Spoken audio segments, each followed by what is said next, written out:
It is 8:23 now this morning. The internet allows us to connect with friends, but it also opens you up to scams. Ken's out at the touchscreen with how to spot a social media scam and, more importantly, how to stop one. Exactly, because they're always evolving. You know, the bad people out there are always trying to stay one step ahead of us to figure out the next way to trick us and scam us out of our money. And social media is the way to do it these days. Yeah. The reason why is, you know, when you're in email, you're suspicious. Who hasn't gotten the Nigerian scam? Right. But when you're in social media, your defenses are down. You're talking to your friends and stuff. And so you might get a message from a friend that says, hey, I'm stuck in France and I got a little legal problem. Send me $100 and everything will be cool. And you'll trust it when you don't even know if your friend is in France. Right. So you got to be wary of that kind of stuff. So one of the things that's happening right now is obviously with the Boston Marathon tragedy. Yes. So there's a lot of bad guys out there taking advantage of that. So here's a video that's going around. It's not really a legit video, but they're basically saying that if you click on this link, you can see the video of the Boston bombings. You know, not that anybody really needs to see that anyway.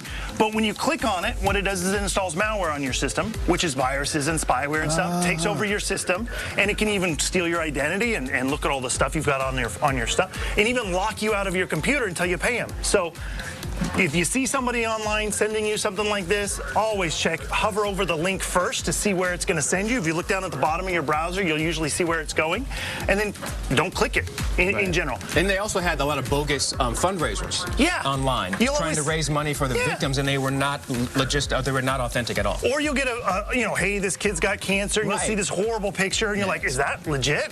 So one of the best places to go to check on stuff is Snopes.com.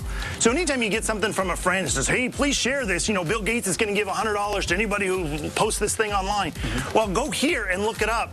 Snopes.com has every scam that's online right now, and they'll tell you whether it's legit or not, where it originated, what the first iteration of it was. Wow. Snopes.com is fantastic for that. Is that free?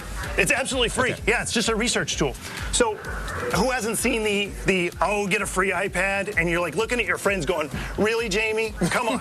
There's no way you claimed a free iPad. That's ridiculous. So you see these all the time. Well, usually what happens is one of your friends got their email hacked or their Facebook account hacked because they had a simple password, and they start spamming this all around. Or once they click the link, they get this where it just basically asks them to share.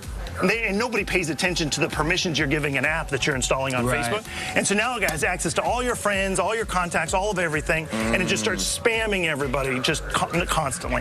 The best way to stop something like that is you accidentally put in an app like that is if you go over to your settings, you can click on and revoke those permissions from that app. So that's always good. Or who wouldn't love the famous dislike button on Facebook? You know, well, I mean, that'd be awesome. Yeah. Well, it doesn't exist, but it goes around constantly. You're seeing this kind of stuff.